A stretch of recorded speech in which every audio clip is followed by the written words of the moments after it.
¿Qué tal? Qué gusto saludarlos. Bienvenidos a este cuarto capítulo de este conversatorio sobre la historia del movimiento obrero. Hablamos en el anterior de lo que tenía que ver con la década peronista. Básicamente arrancábamos en el 17 de octubre y terminábamos en el golpe de 1955.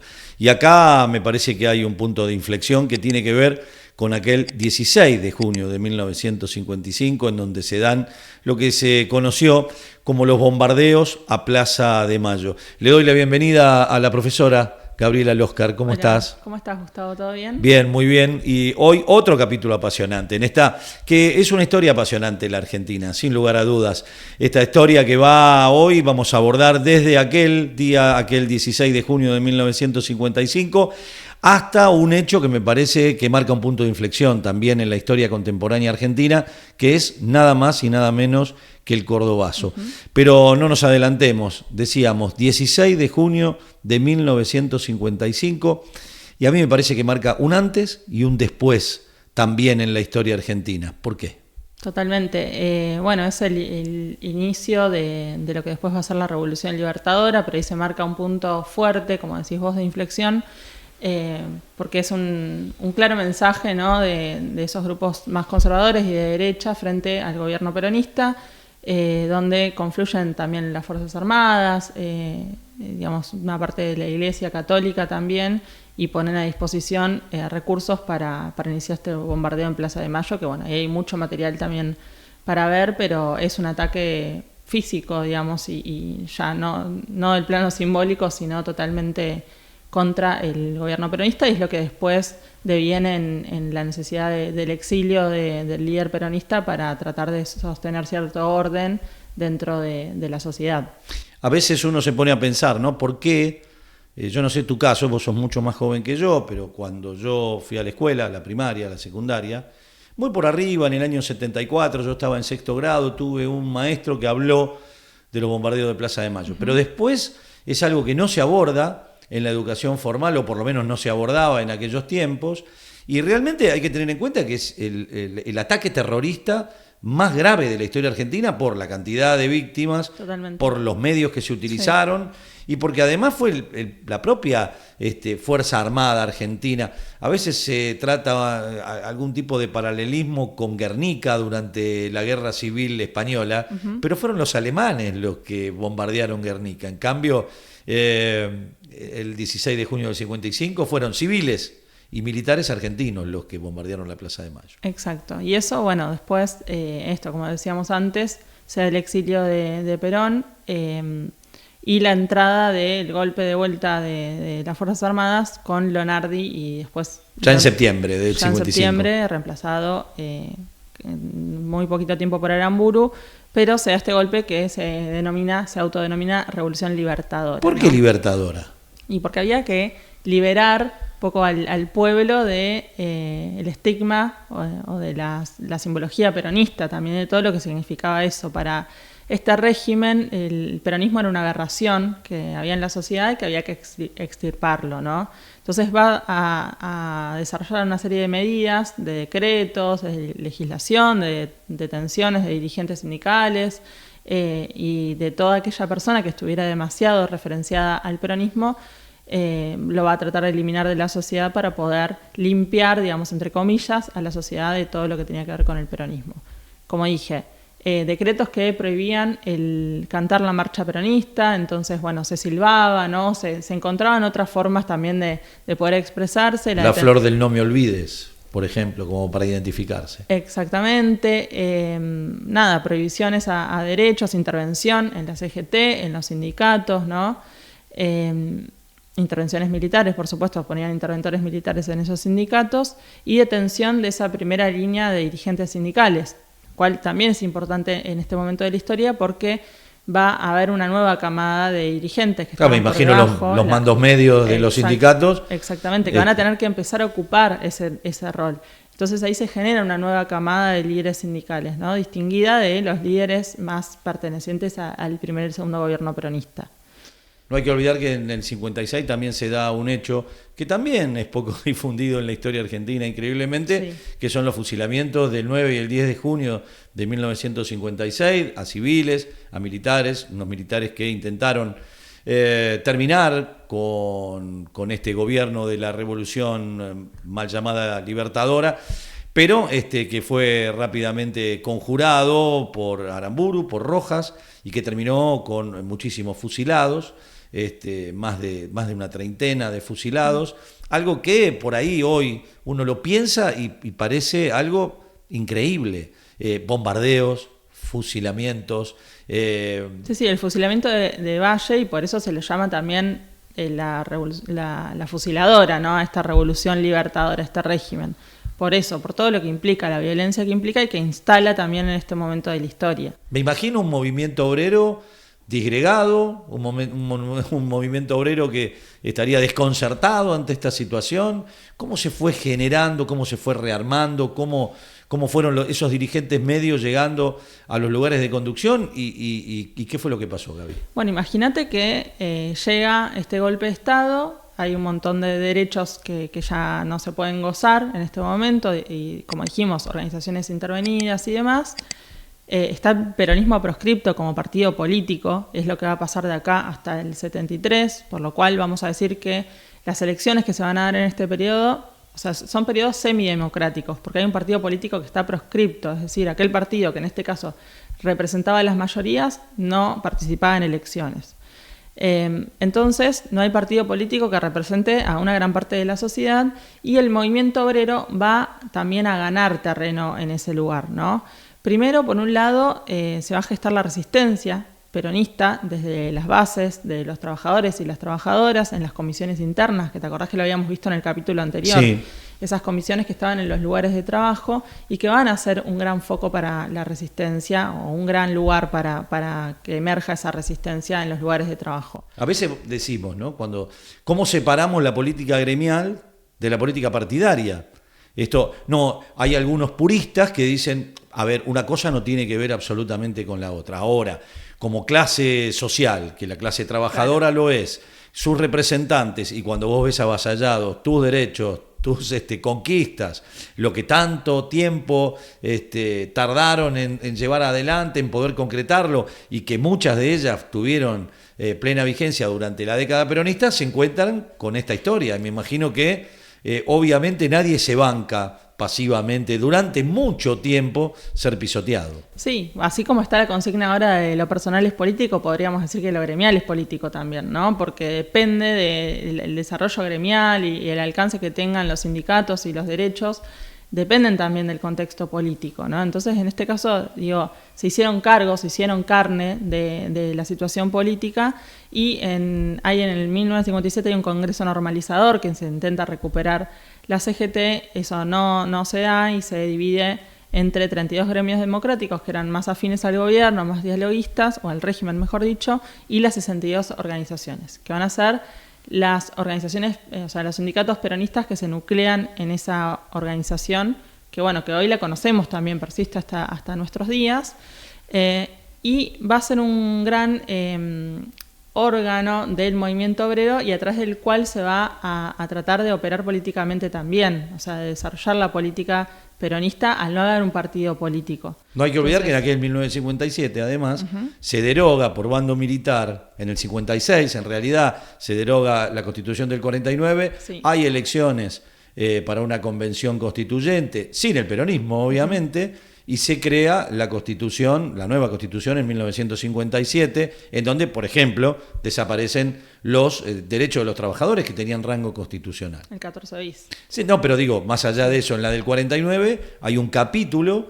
que son los derechos, así como los derechos de la ancianidad, de la niñez, también están explicitados los derechos de los trabajadores en forma particular y específica. El 14 bis, que por algo es 14 bis, y no 14 o no 15, es porque se habían olvidado. Lo llamaron a los constituyentes medio de apuro para agregar el 14 bis, una locura absoluta. Sí, y algo que podría relatarse como un ataque a un partido político termina siendo un ataque a la clase obrera. A la clase trabajadora, claro. Exactamente. Que después también va a ser a la clase media, o sea, van a haber muchos sectores afectados por este tipo de miradas y de regímenes.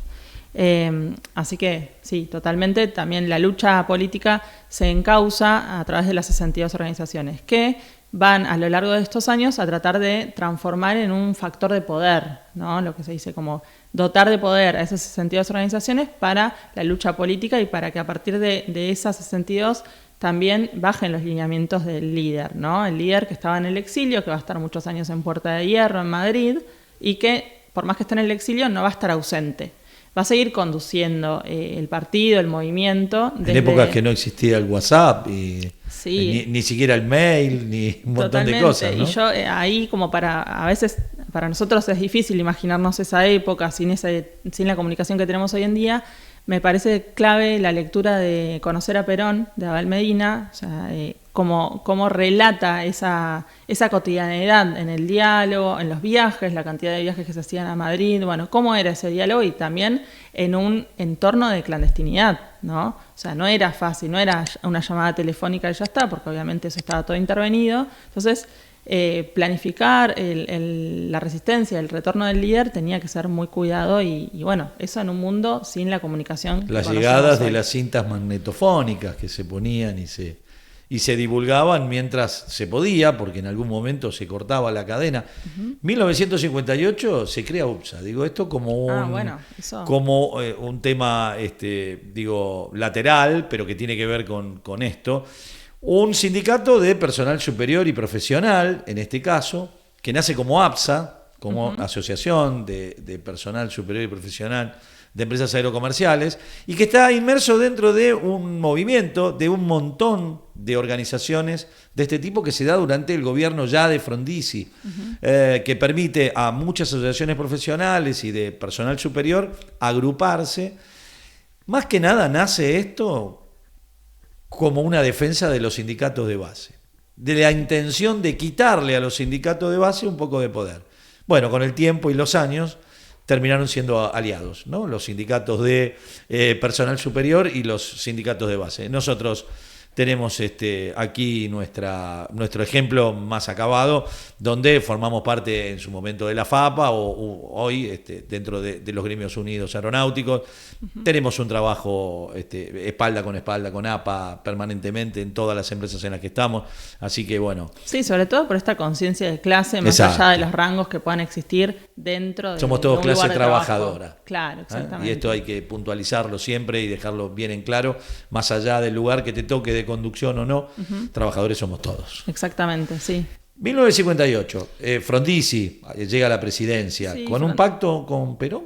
Con un pacto con Perón. Frondizi de la Unión Cívica Radical Intransigente, sí, en ese momento la Unión Cívica Radical también estaba partida. Que se rompa, pero que no se doble. Claro. Ahí se rompieron.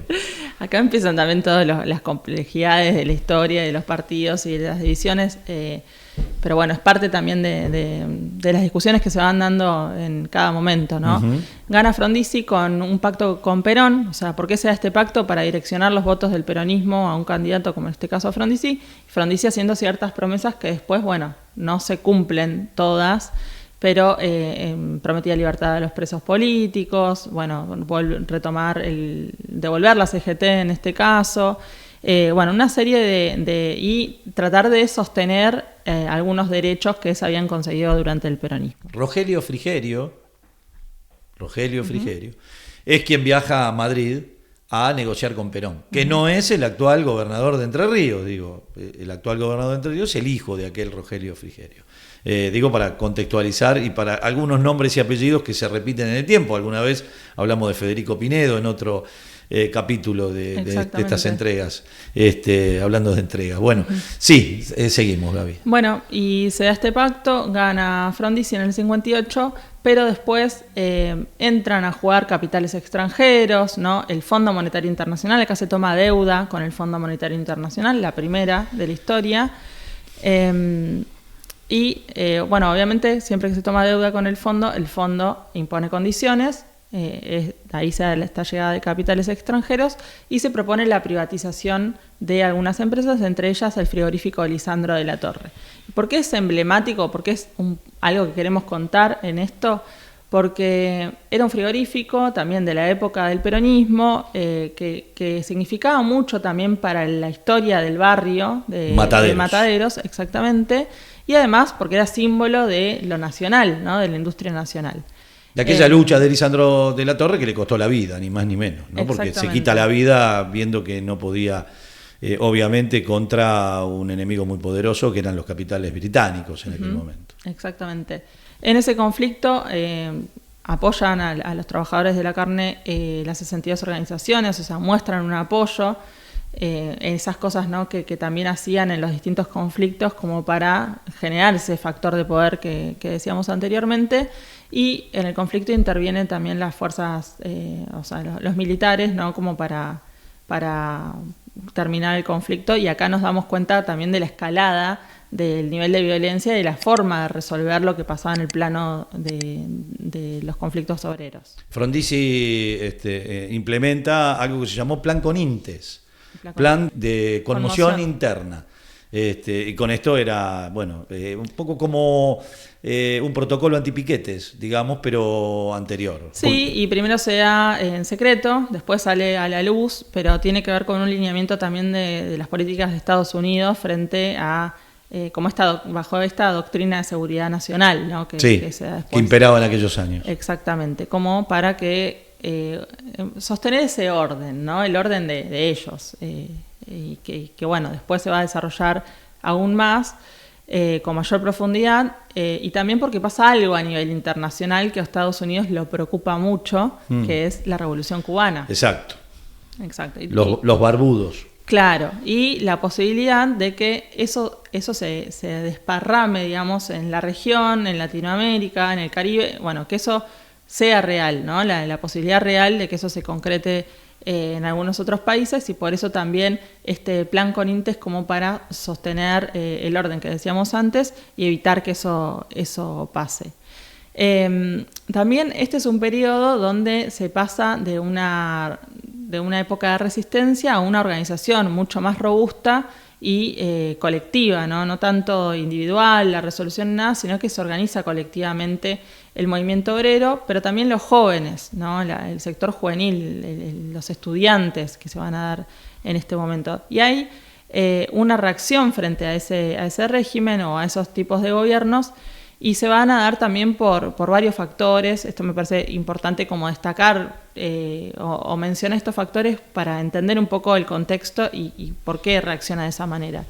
Primero, el exilio de Perón, el exilio del líder, ¿no? Que ya no está en el país, la proscripción del partido político, que eso hace que los canales normales institucionales se vean bloqueados. Y no que tengas representatividad. Actuar, claro, y que los márgenes institucionales se vean acotados y vos tengas que actuar por otro lado. La inestabilidad también del sistema político, por esto que mencionábamos, de esta semidemocracia, y la desilusión que causa Frondizi en esa posibilidad que había de encauzar algo de los reclamos del movimiento obrero o del movimiento peronista en general a través de este candidato, que eso, cae, ¿no? Un punto clave son las elecciones de la provincia de Buenos Aires de 1962, en donde el peronismo intenta colar el nombre de Perón en la lista. Era Perón-Framini, la fórmula para gobernador y vicegobernador. Sí.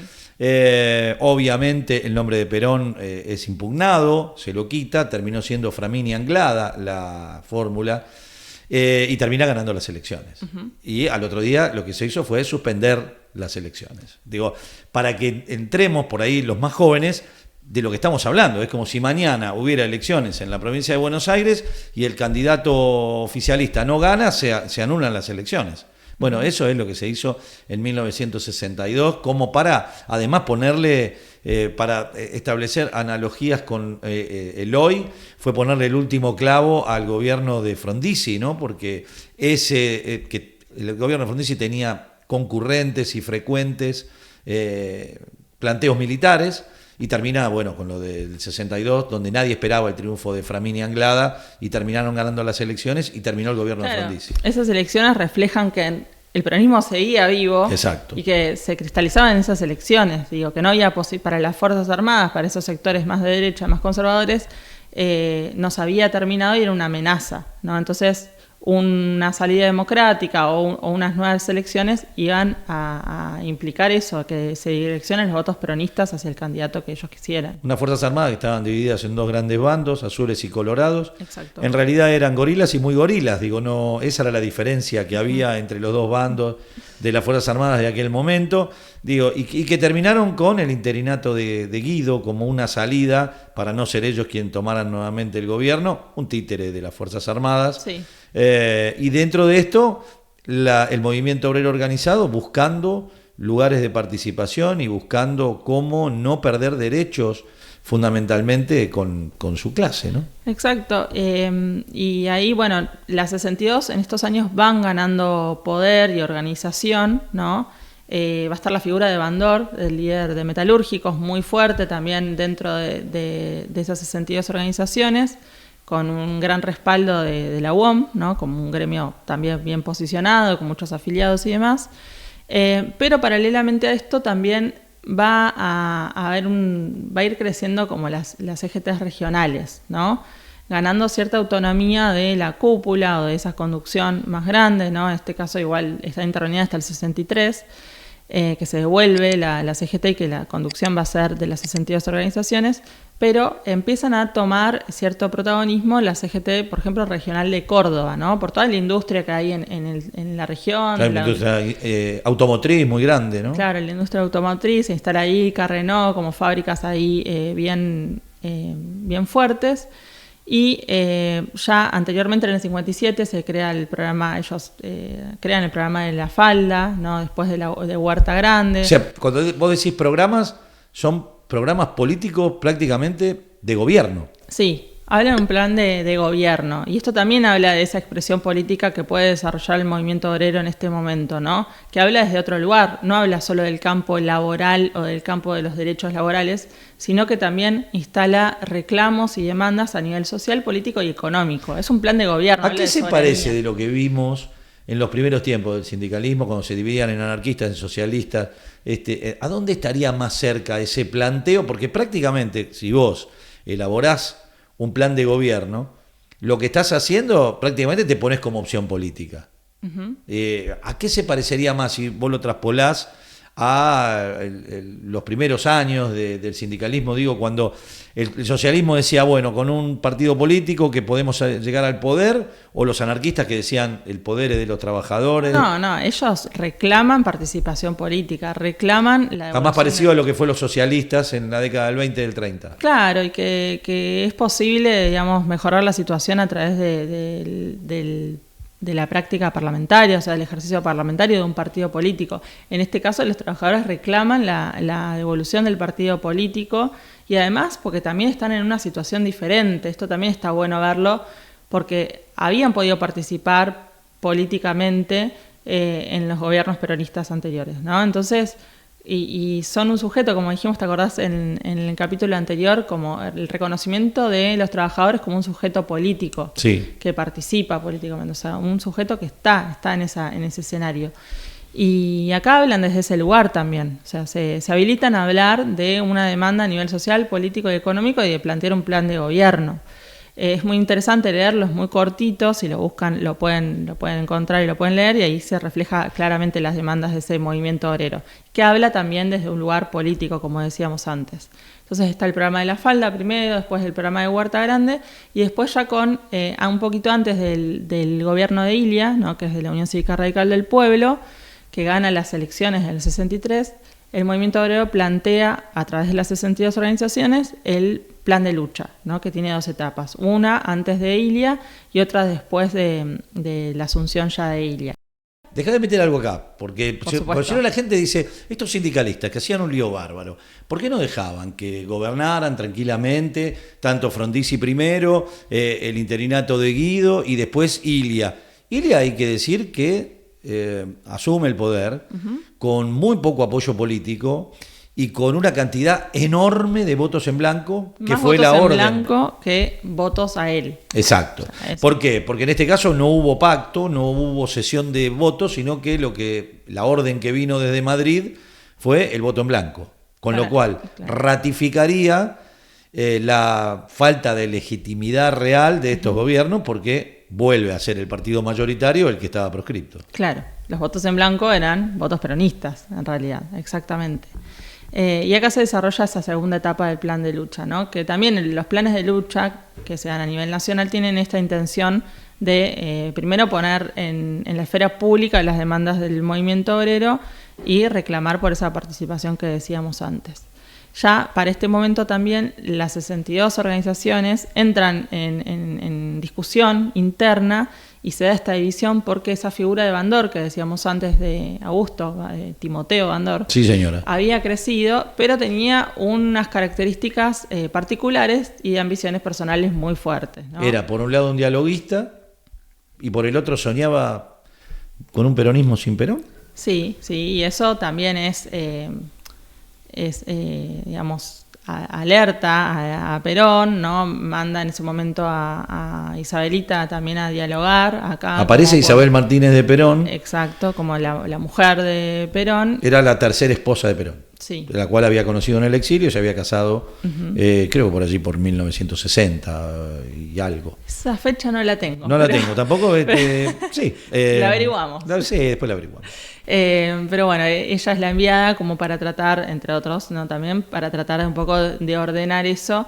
Y porque también, en definitiva, el horizonte era el retorno del líder, ¿no? No solo del reconocimiento del partido político, sino el retorno del líder como aquel que iba a ordenar también un poco todo lo que estaba pasando y esa violencia también en escalada que se va a ir dando a lo largo de los años.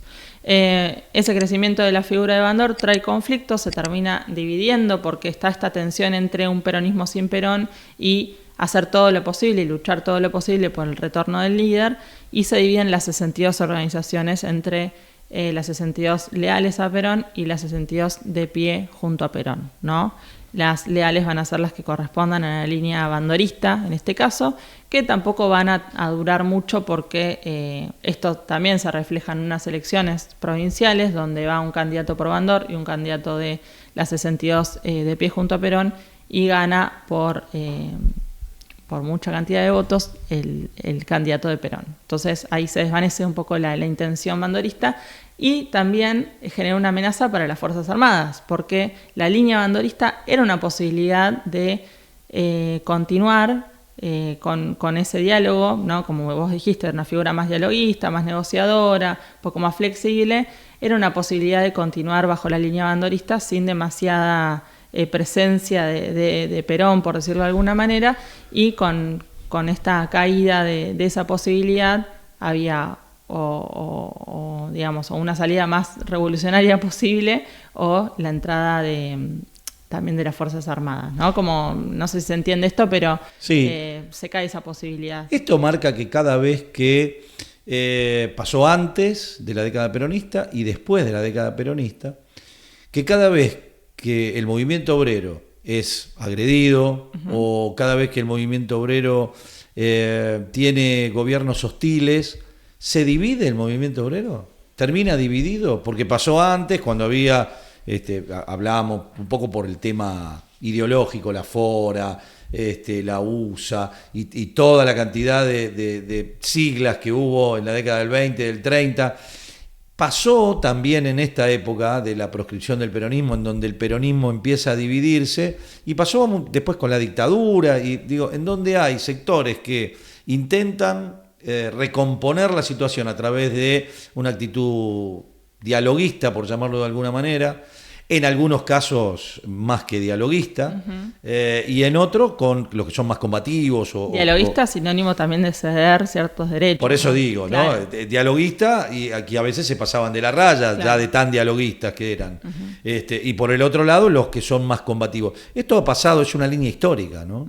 Que ha pasado permanentemente y que tal vez hoy, por allí, no nos vamos a meter en el lío de hablar de hoy, pero que también uno vislumbra de que en algún momento puede haber alguna fractura. Sí, es lo que decimos siempre, o sea, revisar un poco la historia nos sirve para analizar el presente con una mirada crítica, más allá de la posición ideológica que tenga obviamente cada uno, ¿no? Pero conocer la historia nos sirve para eso, y también yo creo que plantear discusiones al interior de un movimiento, de un partido o de una organización es bastante sano, y son cosas que naturalmente se van a dar, ¿no? por distintas posiciones. Pero sí, es algo que nos acompaña, que seguramente siga pasando, quiero decir. Bueno, en este momento están las 62 organizaciones divididas, cae un poco la posibilidad de que la línea bandorista siga, y ante esa habían como diferentes alternativas, o la incorporación del movimiento obrero al sistema político, que eso no era posible, la salida revolucionaria de izquierda, que ahora vamos a hablar un poco de esa posibilidad, y la salida autoritaria, que es lo que realmente se hace efectivo con el golpe del 66 de Onganía, que es denominada también Revolución Argentina. Sí. ¿No?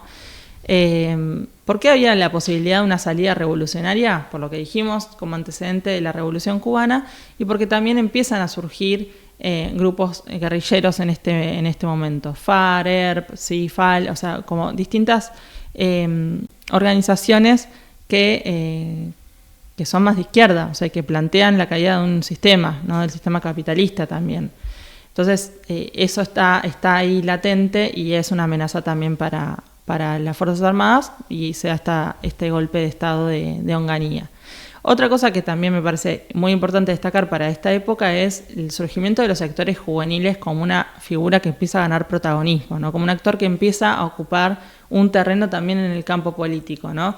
Y que ya venía ganando espacio ya con Ilia, ¿no? Con la reforma universitaria y demás, y que también durante el régimen de Onganía es un sector muy atacado, ¿no? O sea, ahí la noche de los bastones, ¿no? O sea, diferentes sucesos que también demuestran ese ataque puntual a los estudiantes. Te explicamos porque sí, puede haber alguno que no lo sepa. Digo, la noche de los bastones largos es una represión del gobierno de Onganía a las universidades, violando todo tipo de autonomía universitaria. Se mete la policía dentro de los claustros universitarios, a algunos que estaban tomando las universidades.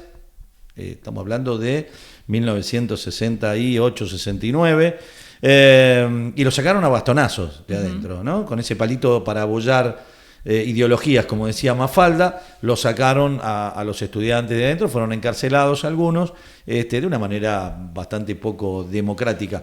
Una juventud que además veníamos de... ya estaba el Flower Power, los Beatles, sí, la minifalda, la píldora anticonceptiva, digo, había... Es un sector que no, o sea, lo que pasa en Argentina es un reflejo de lo que pasa a nivel internacional. Claro. Los años 60 son muy coloridos en ese aspecto. Está el Flower Power que vos decías, como esa onda más del hipismo, el Mayo francés, después en el 68 también, que trae como esta... La imaginación al poder. Claro, exactamente, y bueno, y todo lo que surge en la juventud de esta posibilidad de poder ir contra el sistema, ¿no? Una respuesta más contestataria, de derribar los mandatos sociales, de pensarse en habitar incluso el cuerpo de otra forma, la sexualidad. Bueno, eso se refleja en los bailes de los Beatles, por ejemplo, cómo bailaba la gente de una forma muy exagerada, la pastilla anticonceptiva para las mujeres, para que el cuerpo no sea solo un cuerpo para procrear, sino que se viva la sexualidad incluso de otra manera. Bueno, hay un montón de cuestiones que hacen la minifalda. La minifalda, claro, sí, es otra forma de vivir que se plantean los jóvenes y que también tiene que ver con una respuesta ante ese sistema opresivo, ¿no? Que es el capitalismo, básicamente, para ellos. Todo de lo que hablamos, porque hablamos de un bombardeo, de fusilamientos, de avasallar derechos, de tratar de poner una olla a presión, el ultracatólico, ultramontano de Onganía siendo presidente, diciendo en algún momento yo necesito estar 20 años, tipo como un Franco tardío que apareció en la Argentina. Todo esto me parece que crea el caldo de cultivo, es una olla a presión que en algún momento la olla salta por los aires y salta en el lugar quizá hoy diríamos menos pensado, salta en la provincia de Córdoba. Sí. ¿Qué pasó? Bueno, el famoso cordobazo, ¿no? Que se da en el 69. A todo esto, digo, para hilar un poco y traer lo del sector juvenil, el estudiantil inscribe su lucha dentro del movimiento obrero, por lo cual... Por primera vez. Sí, y ya hay una cuestión colectiva que excede lo laboral. También está esta doble condición de estudiante-trabajador que se empieza a dar en este momento gracias a las universidades públicas. Y que entonces también esa lucha colectiva se robustece, ¿no? La FUA había sido enemiga de la clase trabajadora en los 40. Ahora eran aliados. Sí. Bueno, ¿qué pasa en el Cordobazo? Sí, como para recorrer de esto podríamos estar hablando un montón de tiempo. Podríamos dedicarle un capítulo entero al Cordobazo, sí, quisiéramos. Pero bueno, ahí confluye esto, ¿no? El movimiento obrero que habíamos dicho que se había organizado y que tenía mucho impulso por la industria automotriz, todo lo que se había gestado. Y esta línea también dentro del movimiento obrero, más que nada de los líderes sindicales y de determinados sindicatos, como Luz y Fuerza, por ejemplo, o ESMATA, que plantean otro tipo de sindicalismo, un sindicalismo diferente al que conocíamos, verticalista, también centralista, digamos, ¿no? Como con esa verticalidad y esa organización más piramidal, ¿no? Plantean un sindicalismo más horizontal, ¿no? Y más contestatario también, y tienen ciertas características de autonomía frente a las cúpulas. Figuras como las de Tosco, de Luz y Fuerza, también Atilio López, habíamos dicho, van a ser como esos referentes sindicales que van a reflejar eso, ¿no? Y que tienen más conexión con las bases, con los sacerdotes del tercer mundo también, ¿no? Poniéndole el cuerpo en la calle. Sí, exactamente. Son líderes más jóvenes. Bueno, plantean esto también, esta división en este momento de la CGT, que no estaba legalizada, ¿no? Institucionalizada en el periodo de Onganía, pero que va a ser entre la CGT de los argentinos, ¿sí? Y la CGT de Azopardo. La CGT de Azopardo con las figuras como Bandor, con esos sindicalistas un poco más ortodoxos, y la CGT de los argentinos con Ongaro. Todos con Ongaro, bueno, sí, esas figuras como que van Ongaro en este caso, que van a pertenecer a esa discusión más de reforma o revolución, ¿no? Ongaro de la Federación Gráfica, sí. Tosco de Luz y Fuerza, y Atilio López de UTA, sí, de la Unión Tranviarios Automotor. Sí, a todo esto van a pasar diferentes sucesos en la provincia de Córdoba, ¿no? Donde va no solo a generar controversias en el campo esto de lo laboral de los trabajadores, sino también en la clase media, ¿no? Traslado de impuestos a impuestos municipales, o sea, ciertas cuestiones que van a generar una confluencia de distintos sectores en una unión más colectiva, ¿no? Y se va a algo que menciona, Mónica Gordillo en uno de los textos que habla del Cordobazo, es se genera una noción colectiva, ¿no? Una identidad colectiva, mejor dicho, y un nosotros frente a un ellos, ¿no? Y ese ellos es ese régimen opresor. Sale la gente a la calle, toma la ciudad, y la ciudad queda virtualmente en manos de la gente que estaba manifestando. Digo, esto es así, la ciudad de Córdoba, una ciudad muy grande, una ciudad muy importante, que queda bajo el influjo de lo que era este pueblo movilizado y este pueblo que prácticamente salió a hacer una revolución a la calle, trabajadores, clase media, estudiantes, todo un variopinto realmente muy interesante. Sí, y que también erupciona, ¿no? Porque la CGT Nacional había convocado un paro para el 30 de mayo, y esto se adelanta al 29, se redobla la apuesta. Siempre la gente se adelanta, ¿no? Lo vivimos. Y el famoso poner la fecha, y no la ponían y salió la gente a la calle. La demanda de la gente es más fuerte que eso, entonces se adelanta, se hace un movimiento más espontáneo, y bueno, se cristaliza en el Cordobazo con esta toma de la ciudad, un enfrentamiento muy largo también. La ciudad queda totalmente tomada, por supuesto hay heridos, o sea, hay víctimas en este conflicto, pero es un punto tan fuerte de inflexión y refleja esta nueva forma de confrontarse y de dialogar, ¿no? Más violenta de la sociedad, reaccionando, ¿no? Frente a ese régimen, y marca un punto de inflexión para este régimen del Onganiato, ¿no? Y también el declive, o sea, empieza el debilitamiento de esto, después Onganía es reemplazado por Livingston, y Livingston después por Lanusse, y se da después en el 73 una salida democrática, pero Cordobazo... No se adelante, no me spoilee lo que viene, claro. Pero un poquito como para entender el impacto que tiene... Lo que produce esto. Lo que produce, sí. Y hay ciertos componentes que confluyen para que este hecho con tanto impacto se dé, ¿no? No sé si puedo leer un poquito. Sí, claro. También...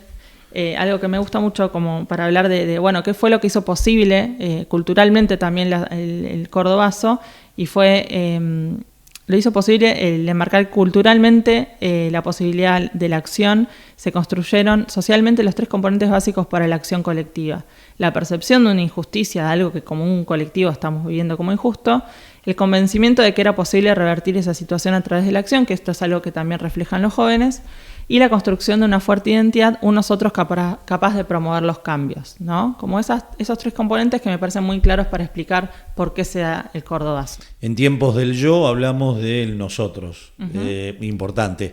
Gaby, nos vamos a ir con imágenes del cordobazo, si te parece, para ilustrar de alguna manera esto. Nos vamos yendo. Próximo capítulo, otro momento importante de la Argentina, otro momento también que, visto desde el hoy, nos parece tan tumultuoso, tan importante, tan convulsivo, porque la verdad que lo que se produce en aquellos años, finales de los 60, comienzos de los 70, es muy importante, y el drama a mediados de esa década de 1970. 15 de noviembre de 1961, me dicen por cucaracha, el casamiento de Isabel Perón con Juan Domingo Perón. Me acaban de informar. Así que dejamos todo resuelto y ningún enigma. Perfecto. Gracias, Gaby, por estar con nosotros. Gustavo. Próximo capítulo. Vamos a estar abordando desde el cordobazo, calculo que hasta el golpe del 76, sí. Por ahí vamos a estar abordándolo en este conversatorio de la historia del movimiento obrero. Nos vamos con las imágenes del cordobazo para que tengas una idea todavía más acabada de lo que se trató. Abrazo para todos y nos vemos la próxima. Chao.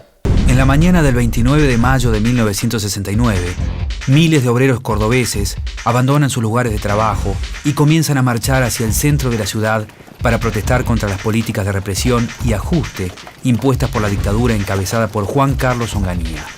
Al paso de la movilización, estudiantes y ciudadanos comunes se suman a las múltiples columnas. Pero mientras la multitud avanza, las fuerzas de seguridad salen a su encuentro y los reprimen violentamente.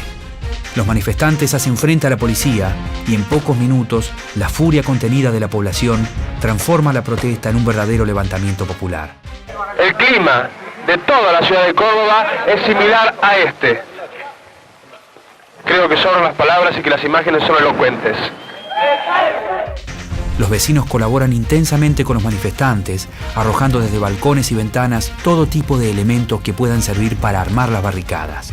La ciudad se convierte de a poco en un gran campo de batalla y las fuerzas policiales, desbordadas, deciden acuartelarse. Córdoba queda en manos de sus habitantes, quienes a partir de ese momento descargan su furia contra locales de firmas extranjeras y edificios gubernamentales. Con el paso de las horas, el panorama en el centro demuestra la verdadera magnitud de lo acontecido. Comercios con vidrieras rotas, automóviles y colectivos tumbados en las calles, arrasados por el fuego de las Molotov. Al caer la tarde, el gobierno nacional ordena a las fuerzas del ejército y de gendarmería ocupar la ciudad. Aquí vemos avanzar por plena avenida Colón a efectivos de la gendarmería. Recién al día siguiente los militares logran tomar el control de la ciudad. Cientos de personas son detenidas y hay un número indefinido de muertos y heridos. Por varios días, Córdoba mantiene el aspecto de una ciudad devastada por los efectos de una catástrofe. Sin embargo, el ánimo de los cordobeses es el mejor. Pese a la represión, han salido a la calle y se han pronunciado contra la dictadura. Algunos aviones sobrevuelan todavía la ciudad. Entre tanto, abajo, la ciudad muestra la imagen del caos. Bautizado como el cordobazo, este verdadero levantamiento popular será el principio del fin de la autodenominada Revolución Argentina.